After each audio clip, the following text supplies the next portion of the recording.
Sir గురుమూర్తి గారు, ఏదైతే రాష్ట్రానికి సంబంధించిన 1,30,000 కోట్ల ప్రాజెక్ట్ ఏదైతే గూగుల్ సంస్థ వస్తుందో రేపు శంకుస్థాపన జరగబోతుంది, దాన్ని ఎలా చూస్తే దానివల్ల ఉపయోగాలు ఏమున్నాయంట?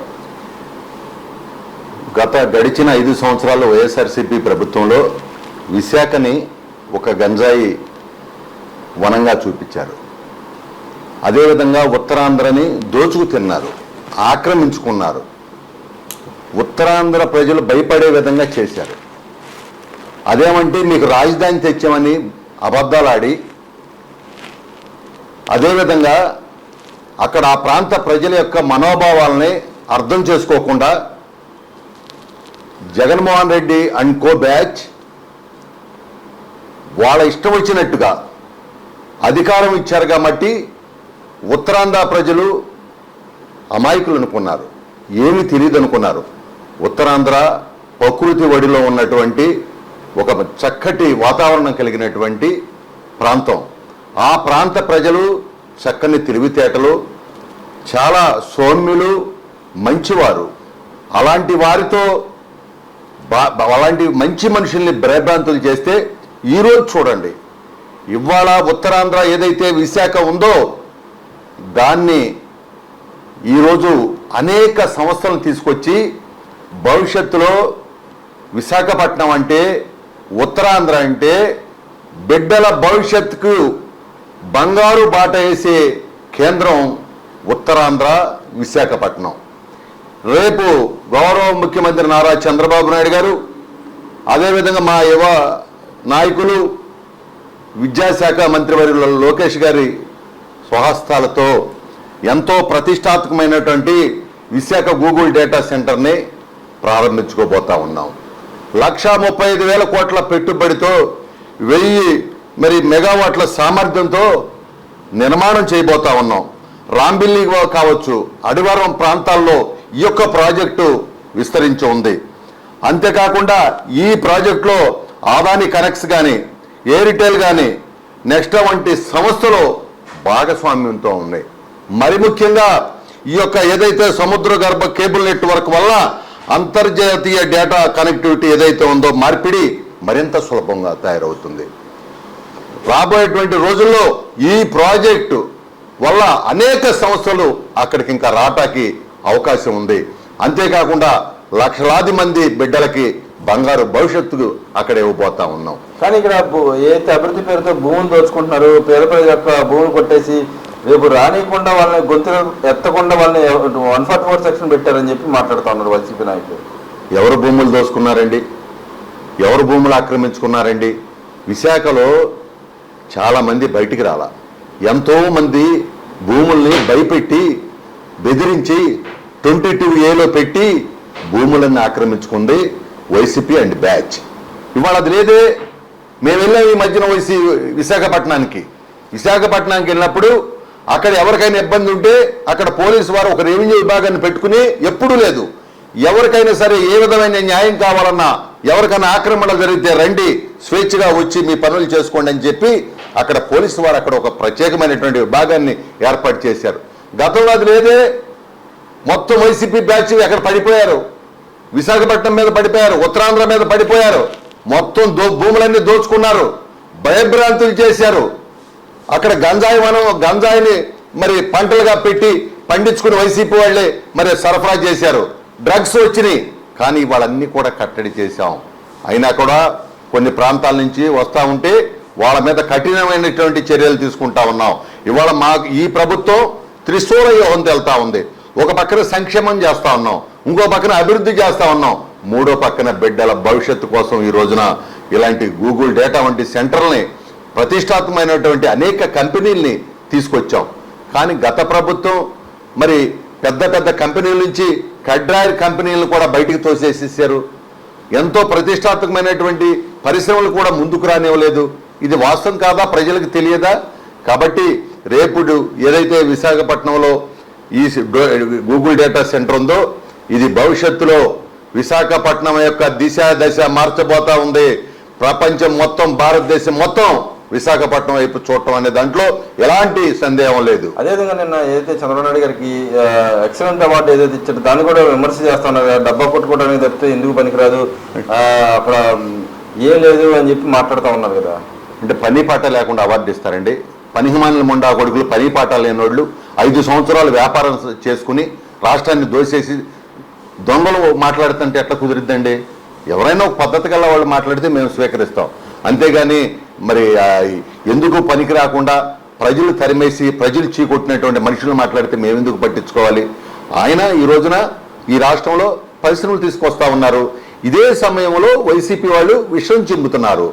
ఇదే సమయంలో వైసీపీ వాళ్ళు ఈ పరిశ్రమలు మళ్ళీ ఎలాగోలా బయటికి పంపాలని చూస్తూ ఉన్నారు. కానీ ఎవరి తరం కాదు. ఈ రాష్ట్రంలో చదువుకునేటువంటి బిడ్డలు ఎవరైతే ఉండారో పక్క రాష్ట్రాలకు వెళ్ళి ఉద్యోగాలు చేసుకోవాలా? ఈ రాష్ట్రంలోనే చేయటం కోసం ఈ రోజున చంద్రబాబు నాయుడు గారు, మరి నారా లోకేష్ గారు, పవన్ కళ్యాణ్ గారు చాలా చక్కటి కృషి చేస్తూ ఉన్నారు. దానికి కూడా నొప్పులు పోసుకుంటా ఉన్నారు. ఆయనకి అవార్డుకు ఇస్తే వీళ్ళకి బాధ ఏముందండి? వీళ్ళకి ఎట్టాగో రాదు. వీళ్ళు ఎప్పుడు కూడా వీళ్ళ ముఖ్యమంత్రి ఆ రకమైనటువంటి ఆలోచన లేదు. ఏ రోజు కూడా ఒక పరిశ్రమ తీసుకొచ్చానని చెప్పానండి? లేదే. ఈరోజు అనేక పరిశ్రమలు వస్తున్నాయి. చంద్రబాబు నాయుడు గారు ఈ రాష్ట్రంలో ఏదైనా చేయగలడో, పరిశ్రమలకు తగిన వాతావరణం కల్పించగలరు, అన్ని అనుమతులు ఇవ్వగలరు, మరి పరిశ్రమలకు కావలసినటువంటి వసతులను కానీ, నీరు కానీ, ఎలక్ట్రిసిటీ కానీ అన్ని కూడా సమకూరుస్తారు, రాయితీలు ఇస్తారు. ఇది అనువైనటువంటి ప్రాంతం అని చెప్పి ఈరోజు వస్తూ ఉన్నారు. ఇవాళ ఒకటే, మళ్ళీ ఈ ప్రభుత్వాన్ని ప్రజలు తరిమేశారు, మళ్ళీ రానివ్వరు. అంటే ఇక్కడ మనం చూసుకుంటే లోకేష్ గారు కూడా కనపడతలేదని చెప్తా ఉన్నారు. వాళ్ళ నాయకుడు మరి సీదాగా లండన్ వెళ్ళి కూర్చున్నాడు. ఇక్కడ లోకేష్ గారు కనపట్లేదని ప్రచారం ఇప్పుడు చేయడం ఎలా చూడొచ్చంటారు? నిజంగానే లోకేష్ గారికి ఎవరు కనపట్లేదంటారా? రాష్ట్రంలో 10 రోజుల నుంచి కనపట్లేదంట. వాళ్ళకి కనపట్టలేదేమో. వాళ్ళ ఇంటికి రావాలా లోకేష్ గారు? ఈ రాష్ట్రాన్ని పరిపాలన చేయాలా? వాళ్ళు పిచ్చి మాటలు మాట్లాడుతూ ఉన్నారు. వాళ్ళకి మైండ్ చెడు కొట్టుకుంటున్నారు. ఎందుకంటే వాళ్ళకి అధికారం లేకపోతే నిద్ర పడతలేదు కాబట్టి లోకేష్ గారు కనపట్లేదు అంటున్నారు. లోకేష్ గారు పిన్ టు పిన్ ఏ నిమిషం ఎక్కడుందనేది కూడా చాలా చక్కగా మా దగ్గర డేటా ఉంటుంది. ప్రజలందరూ చూస్తూ ఉన్నారు. మరి వాళ్ళకి ఎందుకు కనపట్లేదు మాకు అర్థం అవట్లేదు. పక్కన జగన్మోహన్ రెడ్డి గారు నేను అడుగుతున్నా, 5 సంవత్సరాలు ఆయన పరిపాలన చేశాడు ముఖ్యమంత్రిగా. ఏ రోజైనా ప్రజల్లోకి వచ్చాడా అని నేను అడుగుతా ఉన్నా. ఏ రోజైనా ఆయన సచివాలయానికి వెళ్ళాలంటే పరదాలు కట్టి జనాలను ఆపి వెళ్ళారు. ఈరోజు ఆ సిస్టమ్ ఉందా? ఏదైతే ఆయన లండన్ టూర్ పోతున్నాడో దాన్ని విమర్శిస్తున్నారు కాబట్టి ఈ విధంగా మాట్లాడాడు అనుకోవచ్చు. వాళ్ళు లండన్లో వ్యాపారాలు ఉండే, ఆయనకి డబ్బులు ఉండే దాచుకుంటానికి, ఇంకేమైనా ఉంటే అక్కడ ఆ వ్యాపారాలు చూసుకుంటాకి వెళ్ళి ఉండొచ్చు, కాదన్నాం. ఎందుకంటే ఇక్కడ కోట్లు సంపాదించారు, లండన్కి తీసుకెళ్తా ఉండొచ్చు. ఆయన ఎక్కడున్నా కూడా వాళ్ళకి ఇబ్బంది లేదు. ఆయన రాపోయినా కూడా ఇబ్బంది లేదు వైసీపీ వాళ్ళకి. ఎందుకంటే వాళ్ళు రాకపోతే కూడా ఎందుకు రాపోయిన వాళ్ళ మంచి అని చెప్తారు వాళ్ళు. ఎందుకంటే వాళ్ళ నోరికి అటు ఉంటుంది ఇటు ఉంటుంది. ఎందుకంటే 2 మాటలు మాట్లాడటం వాళ్ళ అలవాటు. ఒకవేళ లేడనుకోండి, అవునండి లేవు, మా పని ఏముంది, ప్రతిపక్షంలో మాకు పని ఏముంది, మాకేం అవసరం ఉంది అంటారు. వాళ్ళదేముంది అంటే బాగా అలసిపోయాడు జనాల్లో తిరిగి బాగా 5 సంవత్సరాలు విపరీతంగా తిరిగాడు. విపరీతమైన అభివృద్ధి చేశాడు, విపరీతమైన సంక్షేమం చేశాడు. బాగా 5 ఏళ్ళు దోసుకున్నాడు కదా, అలిసిపోయి ఉండొచ్చు.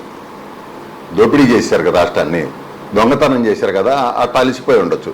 అలిసిపోయి అవన్నీ కూడా ఎక్కడన్నా జాగ్రత్త చేసుకుంటాకి సేద దెబ్బకి వెళ్ళి ఉండొచ్చు. పేరు నాని గారు నేను మాట్లాడతా. 45 ఏళ్ళు ఇండస్ట్రీ అని చెప్పుకునే చంద్రబాబు నాయుడు గారు నాకు వాళ్ళు చేసి వీళ్ళు చేసి అని భుజాల మీద ఎత్తి బీజేపీ పార్టీని మోస్తున్న వ్యక్తి ఈరోజు సెంట్రల్ గవర్నమెంట్ నుంచి ఎందుకు పెట్రోల్ డీజిల్ తెచ్చుకోలేకపోతే మన రాష్ట్రంలో ఎందుకు లేదు అని చెప్పి మాట్లాడుతున్నారు. అంటే మన రాష్ట్రం ఒక్క రాష్ట్రంలో సమస్య ఉందంటారు, పెట్రోల్ డీజిల్ వ్యవహారంలో దేశం మొత్తం ఉందో ప్రపంచవ్యాప్తంగా ఉందంటారు. డీజిల్ పెట్రోల్ అనేది కేంద్ర ప్రభుత్వం ఆధీనంలో ఉండేటువంటిది. అదేవిధంగా ఈరోజు పరిస్థితి మరి యుద్ధం జరుగుతూ ఉంది ఒక పక్కన. ఇవాళ పరిస్థితులన్నీ కూడా ప్రజలందరికీ కూడా తెలుసు. ఇవాళ పేరు నాని ఏదో డీజిల్ పెట్రోల్ గురించి 40 సంవత్సరాలు ఉన్నటువంటి వ్యక్తి సరిగ్గా పట్టించుకోలేదు అని మాట్లాడుతూ ఉన్నాడు. జగన్మోహన్ రెడ్డి లాగా ఇంట్లో కూర్చున్నటువంటి వ్యక్తి కాదు చంద్రబాబు నాయుడు గారు. ఆయన యుద్ధం మొదలైన దగ్గర నుంచి కూడా మొత్తం డీజిల్ పెట్రోల్ మీద ప్రతిరోజు ఏ విధంగా జరుగుతుంది, ఎలా జరుగుతుంది అనేది ఆరా తీస్తా ఉన్నారు. అదేవిధంగా రివ్యూ చేస్తూ ఉన్నారు. అందులో భాగంగా ఈ ఆయిల్ కంపెనీలు కూడా కొన్ని నిర్ణయాలు మార్పులు చేయటం వల్ల కొంత ఇబ్బంది వచ్చినప్పటికీ కూడా ఆయన వెంటనే స్పందించి తక్షణమే దాన్ని పునరుద్ధరించేటువంటి కార్యక్రమంలో ఉండారు. అనుభవం కలిగినటువంటి వ్యక్తి కాబట్టి ఇవాళ ఆలోచించి పరిపాలన చేస్తా ఉన్నాడు. మీకులాగా దోపిడీ దొంగలు కాదు మేము, మీకులాగా 5 సంవత్సరాలు అధికారం ఇస్తే అన్నీ మర్చిపోయి గాలికి వదిలేసి ఇవాళ మీ మంత్రులు ఎవరైనా ఒక్కడైనా సరిగ్గా ఏదైనా మాట్లాడగలిగారు ఆ రోజున? ఇవాళ ఆయిల్ అనేది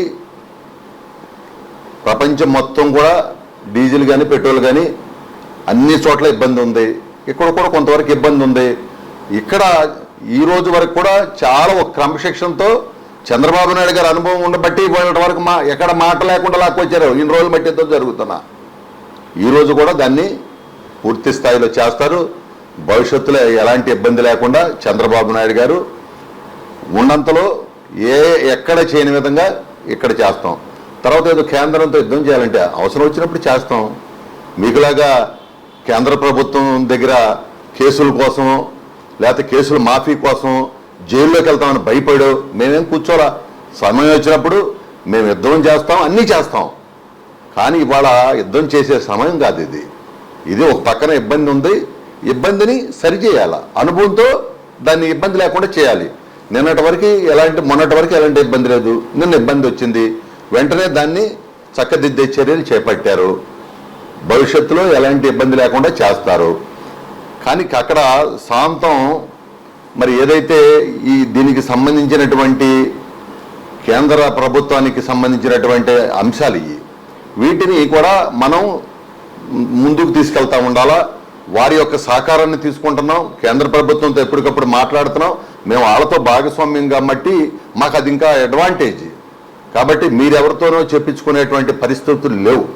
అంటే మనం చూసుకుంటే యాక్చువల్గా పేర్నారాయణ గారు ఇంకో మాట కూడా అంటున్నారు. మంత్రులు ఏదైతే సింగపూర్ వెళ్ళిన దాని మీద కూడా ఆయన కొన్ని వ్యాఖ్యలు చేశారు. దాన్ని ఎలా జరుగుతుంటారు అంటే గంజాయి ఎక్కడ అమ్ముకోవడానికి, డ్రగ్స్ అమ్ముకోవడానికి వెళ్తున్నారు అన్నట్టు మాట్లాడారు. గంజాయి డ్రగ్స్ అమ్మింది వాళ్లే. వైసీపీ వచ్చిన తర్వాత ఎక్కువైపోయినాయి. దాన్ని ఈరోజు కట్టడి చేశాం. ఎందుకంటే వాళ్ళకేంటంటే ఏదో ఒకటి మాట్లాడాలి కాబట్టి పేరుని అయిపోయాడు. ఎందుకంటే నాకు రాజకీయాలు వద్దన్నటువంటి వ్యక్తి, వద్దన్న వ్యక్తి ఇవాళ మళ్ళీ మాట్లాడుతున్నాడంటే ఎందుకు మాట్లాడుతున్నాడంటే ఏదో జగన్మోహన్ రెడ్డి ఏమన్నా దయదలిసి మళ్ళీ ఏదన్నా నాకేదన్నా ఇస్తాడేమోనో, లేకపోతే వాళ్ళ కొడుకు సీట్ ఇస్తాడేమో, మరి ఏదో ఉంటుంది ఆయనకి. అంత మాత్రాన నీచంగా మాట్లాడాల్సిన అవసరం లేదు. మాట్లాడు, ఏదైనా ఉంటే తప్పులేదు. ఇది ఏదైనా మాట్లాడు. అంతేగాని చంద్రబాబు నాయుడు గారిని, లోకేష్ గారిని ఇష్టం వచ్చినట్టు మాట్లాడితే మేము కూడా ఊరుకోం. జగన్మోహన్ రెడ్డి గారు ఎక్కడ ఉన్నాడు ఇప్పుడు? ఆయన కనపట్టలేదుగా. నిజంగా ఆయన కూడాను ఎందుకు మాట్లాడుతున్నాడు? ఆయన ఎవరి గురించి మాట్లాడుతున్నావు నువ్వు? కొన్ని అధికారంలో ఉండగా కనపడ్డాడా ప్రజలకి? నేను అడుగుతా ఉన్నాను. అధికారంలో ఉండగా ఏ రోజైనా ప్రజల్లోకి స్వేచ్ఛగా వచ్చాడా? మీరు ఎక్కడికి వెళ్తే అక్కడ చెట్లు నరకాలి, ఎక్కడికి వెళ్తే అక్కడ పరదాలు కట్టాలి. మీరు కూడా మాట్లాడితే ఎట్లా ఉంది? దొంగలు వెళ్ళినట్టు వెళ్ళారు మీరు. 5 ఏళ్ళు భయపడ్డారు. మీరు ఎందుకు భయపడ్డారు? మీరు చేసినంత దొంగతనం కాబట్టి భయపడ్డారు. ఈరోజు మాకేం అలాంటి భయం లేదు. లోకేష్ గారు చక్కగా బ్రహ్మాండంగా రాష్ట్రం మొత్తం తిరుగుతూ ఉన్నాడు. విద్యా వ్యవస్థను మెరుగుపరుస్తున్నాడు. చదువుకున్న బిడ్డల కోసం పోరాటం చేస్తా ఉన్నాడు. మరి ఇంకో పక్కన చూసుకుంటే బీసీ గర్జన అని చెప్పి వైసీపీ పార్టీలో నేను మీటింగ్ పెడితే పెద్దిరెడ్డి రామచంద్రారెడ్డి గారు మాట్లాడుతున్నారు. బీసీలకి వెన్నుముక్క లాగా చేసి దేశానికి వెన్నుముక్క లాంటి నిలబెట్టిన పార్టీ వైసీపీ పార్టీ, బీసీలకు అండగా ఉంటున్నాం అని చెప్పి మాట్లాడుతూ ఉన్నారు. దాన్ని ఎలా జరుగుతుంటారో మరి ఆయన గతంలో చేసిన, ఆయన జిల్లాలో చేసిన వ్యవహారం కానీ, గతంలో జరిగిన హత్యలు కానీ దాన్ని ఎలా జరుగుతుంటారు? బీసీలకి స్థానిక సంస్థలో రిజర్వేషన్ ఇచ్చింది తెలుగుదేశం పార్టీ. ఆనాడు ఎన్టీఆర్ గారు 20% ఇస్తే చంద్రబాబు నాయుడు గారు 35% ఇచ్చాడు. జగన్మోహన్ రెడ్డి వచ్చిన తర్వాత 10% రిజర్వేషన్ పోయింది. 16,000 పైచిలుకు పదవులు పోయినాయి. ఆయన బీసీల గురించి మాట్లాడితే ఎట్లా? 1,00,000 కోట్ల నిధులు దోపిడీ చేశారు, దారి మళ్ళిచ్చారు. మీరు బీసీల గురించి మాట్లాడితే ఎట్లా? ఒక బీసీ కార్పొరేషన్ ద్వారా ఎవరికైనా ఒక్క రుణం ఇచ్చారా అని మేము అడుగుతా ఉన్నాం. లేదే, మీరేం చేయలేదే కదా. ఇంకెందుకు మీరు బీసీల గురించి మాట్లాడుతున్నారు? బీసీల్లో ఎంతో మందిని చంపేశారు. అమర్నాథ్ గౌడ్ బిడ్డ, చిన్న బిడ్డ పరామర్శించారా మీరు వెళ్ళి? మీ ముఖ్యమంత్రి వెళ్ళాడా? మీ ముఖ్యమంత్రి ఇంటి పక్కన జరిగింది, వెళ్ళాడా? లేదే. అదేవిధంగా తోట చంద్రయ్యని నడి రోడ్డు మీద మీ వాళ్ళు, వైసీపీ వాళ్ళు మరి నడి రోడ్డు మీద నరికే, అంటే జై జగన్ అంటే జై చంద్రబాబు అన్నందుకు కోణి కోసినట్టు కోశారు. వాళ్ళకి మీరు పదవులు ఇచ్చారే. అదేవిధంగా బొద్దా వెంకన్న గారు, మరి అదేవిధంగా బోండా ఉమా గారు పారా కిషోర్ మీద దాడి చేస్తే అతనికి చైర్మన్ ఇచ్చారే. మీరు దాడులు చేసిన అంతకుముందు చైర్మన్ చేశారు. దాడులు చేసిన వాళ్ళకి పదవులు ఇచ్చారు. ఇవాళ మీరు మాట్లాడితే ఎట్లా, మీరు మాట్లాడితే బీసీల గురించి ఎట్లా? మరి దాదాపుగా ఈ ఆంధ్ర రాష్ట్రంలో మరి ఇన్ఛార్జీలుగా పార్టీ తరపున మీరు పెడితే మొత్తం మీరు ఒకే సామాజిక వర్గానికి, రెడ్డి సామాజిక వర్గానికి మొత్తం అప్పు చెప్పారు. ఇంకో కులం అతను వేరే ఎస్సీ బీసీలు ఎవరు లేరే. అదేవిధంగా మీరు ఏ రోజైనా సరే ఇవాళ ఈ రాష్ట్రంలో ఉన్నటువంటి మేజర్ మరి కార్పొరేషన్లు అన్నీ కూడా రెడ్డిస్కే ఇచ్చారు, మీ కులానికి ఇచ్చుకున్నారు, వేరే వాళ్ళకి ఎవరికి ఇవ్వలేదు కదా. ఈరోజు మేము అందరికి ఇచ్చాం. అనేక కార్పొరేషన్లు, ముఖ్యమైన కార్పొరేషన్లు, ఇవాళ ఆర్టీసీ ఉంది, కొనకాల నారాయణరావు గారికి ఇచ్చాం, మీరు ఉన్నన్నాళ్ళు రెడ్డిలకే ఇచ్చారు. అదేవిధంగా ఇవాళ హౌసింగ్ కానివ్వండి, అనేక కార్పొరేషన్లు ఇవాళ మేము బీసీలకు ఇచ్చాం, ఎస్సీలకు ఇచ్చాం, దళితులకు ఇచ్చాం. కాబట్టి బీసీల గురించి నోరెత్తే అర్హత మీకు లేదు. ఎందుకంటే మేము ఇప్పటికే బీసీలకు అనేక సంక్షేమ అభివృద్ధి కార్యక్రమాలు చేసాం. హాస్టల్ మొత్తం కూడా సర్వనాశనం చేశారు. ఈరోజు రిపేర్లు చేసాం. బీసీ భవన్లు కడితే వాటిని మూసేశారు. ఈరోజు మళ్ళీ మేము అన్నిటి కూడా బీసీ భవన్లు నిర్మాణం చేస్తున్నాం. ప్రతి నియోజకవర్గానికి ఒక బీసీ భవన్ కట్టాలని మేము ముందుకెళ్తున్నాం, చేస్తాం. ఆ విధంగా మీరేం చేశారు బీసీలకు నేను అడుగుతా ఉన్నా? ఏమి చేయకపోతే చంపేశారు, దాడులు చేశారు, ఆస్తుల నష్టం చేశారు. పైగా మీ పార్టీ అధినేత కుటుంబమే బీసీని చంపి బీసీ పునాదుల మీద, మరి శవాల పునాదుల మీద మీరు వ్యాపార సామ్రాజ్యం నిర్మాణం చేసుకున్నారు. ఎంతోమంది బీసీ ఎస్సీలు ఎవరైతే మద్యం తాగుతూ ఉన్నారో 30,000 మందిని చంపారు. దాదాపుగా లక్షలాది మంది కిడ్నీలు, లివర్ల పక్షవాతం వచ్చింది. అది మీరు చేసిన పాపమే కదా. వాళ్ళందరూ బీసీ ఎస్సీలు చంపి ఆ డబ్బుతో మీరు సామ్రాజ్య నిర్మాణం చేసుకున్నారు. మీరు బీసీల గురించి మాట్లాడితే హాస్యాస్పదంగా ఉంటుంది. ప్రజలకు తెలుసు, బీసీలకి ఇప్పటికే మేము అనేక సంక్షేమ అభివృద్ధి కార్యక్రమాలు చేశాం. సంక్షేమ కార్యక్రమాలతో పాటు ప్రతి వాళ్ళకు కూడా ఇవాళ నాయ బ్రాహ్మణులు ఉన్నారు, వాళ్ళకి కరెంట్ ఇచ్చాము, చేనేత వర్గాలకు కరెంట్ ఇచ్చాము. అదేవిధంగా నాయ బ్రాహ్మణులకి టెంపుల్స్లో మరి ప్రతి కమిటీలో కూడా వాళ్ళకి రిజర్వేషన్ ఇచ్చాము. అదేవిధంగా బ్రాహ్మణులకు ఇచ్చాము. అదేవిధంగా గోడ కులస్తులకు ఎవరైతే ఉన్నారో బార్లలో మరి 10% ఇచ్చాము, మద్యం షాపుల్లో 10% ఇచ్చాము.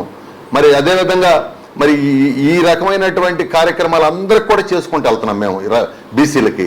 ఇవాళ రేపు బీసీ కార్పొరేషన్ నుంచి కానీ కుల కార్పొరేషన్లకు కానీ నిధులు ఇవ్వబోతా ఉన్నారు రేపు బడ్జెట్లో. వీటన్నిటి కూడా నిధులు ఇచ్చి రేపు అంతేకాకుండా ఆదరణ తీసుకురాబోతున్నాం.